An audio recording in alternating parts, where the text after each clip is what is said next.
Dans cette vidéo, on va apprendre à monter des mailles. Il existe plein de façons de monter des mailles au tricot, mais le but c'est bien sûr de vous présenter celle qui est la plus couramment utilisée et on l'appelle le montage suisse. Pour ça, il y aura juste une petite notion à prendre en compte. Donc vous avez votre pelote et vous déroulez le fil de votre pelote.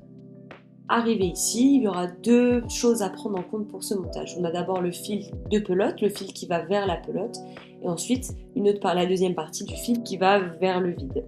Pour ce montage, il va falloir prendre en compte un peu de lest au niveau de cette partie du fil qui va dans le vide.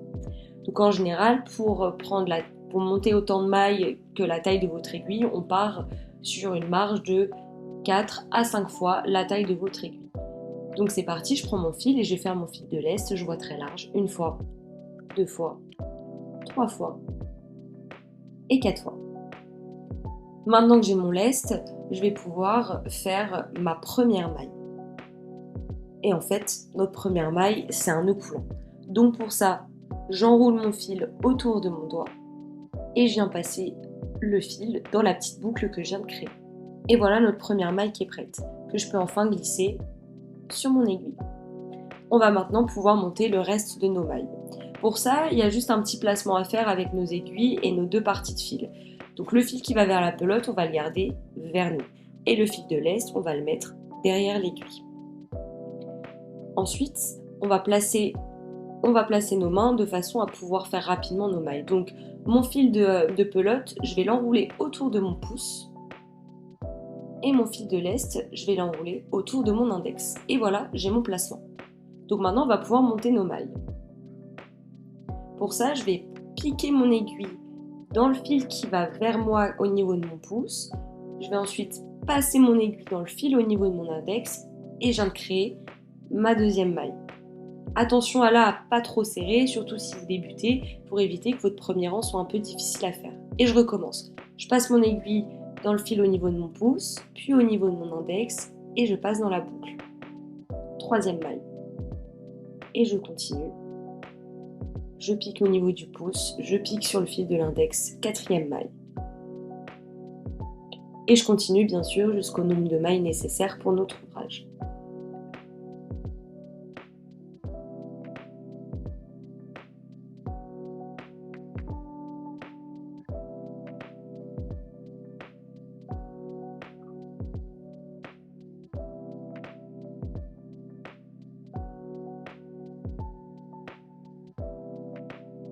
Et voilà, j'ai mes 10 mailles. On voit bien le montage en dessous et on va pouvoir commencer à tricoter notre premier rang. Donc là, j'ai fini mes mailles et pour pouvoir commencer mon premier rang, je vais retourner mon aiguille parce que quand on tricote droit, on tricote en aller-retour.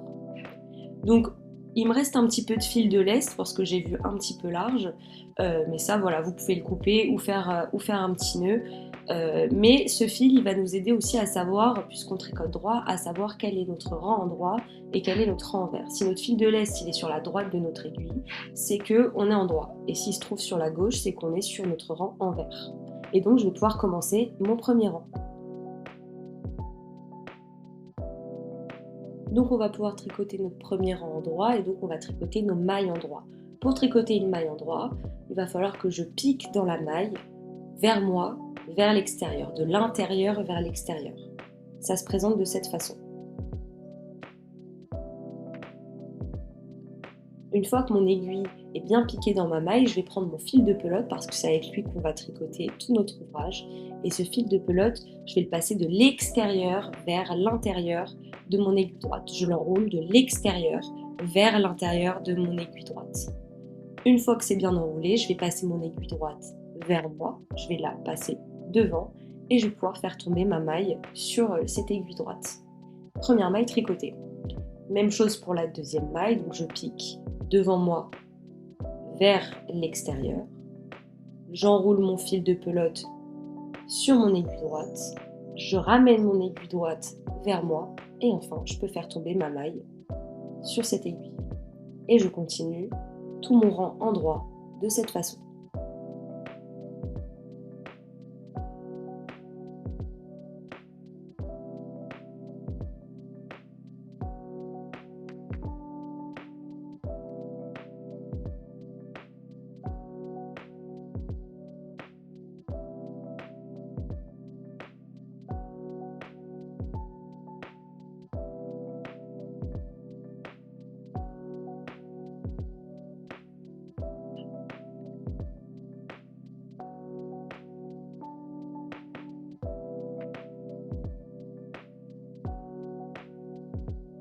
Dernière maille, et voilà, j'ai tricoté tout mon rang en maille endroit.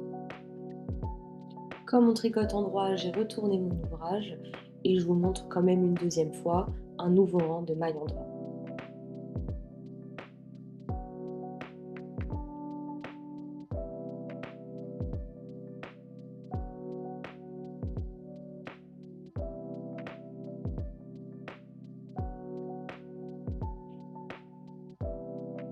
Donc, même technique, je pique de l'intérieur vers l'extérieur, j'enroule mon fil de pelote sur mon aiguille droite, je ramène mon aiguille droite vers moi et je fais tomber ma maille sur mon aiguille droite.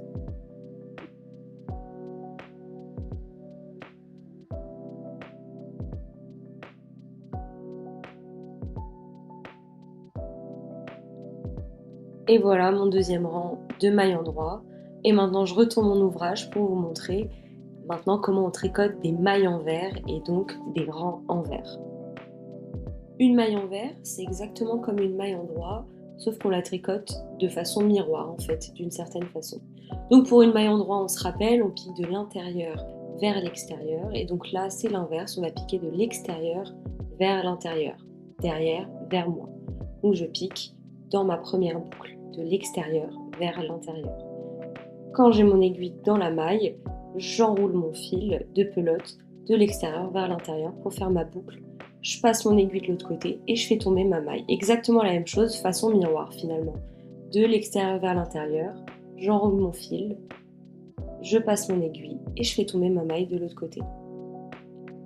Même procédé sur tout le rang, tout ce rang de mailles envers.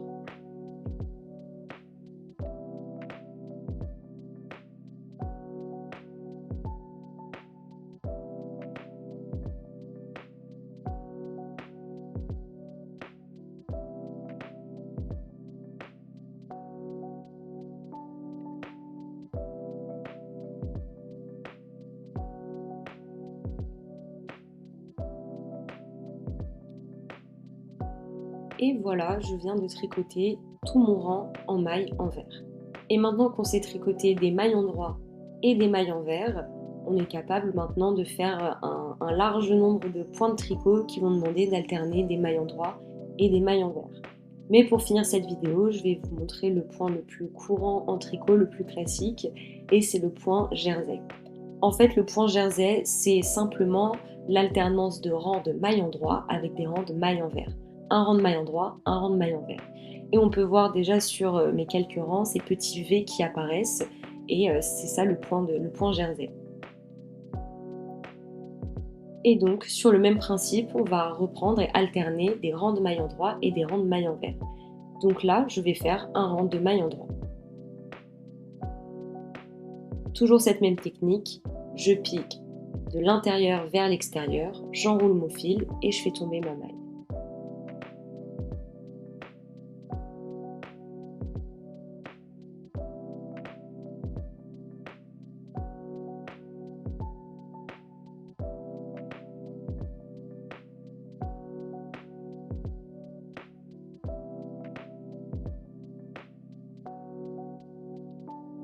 Je viens de faire mon rang endroit et donc on voit encore ces petits V qui apparaissent.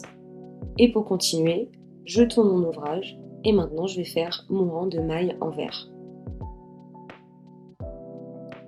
Même technique, cette fois pour des mailles envers, je pique de l'extérieur vers l'intérieur, j'enroule mon fil de pelote sur mon aiguille, je fais passer mon aiguille de l'autre côté et je fais tomber ma maille.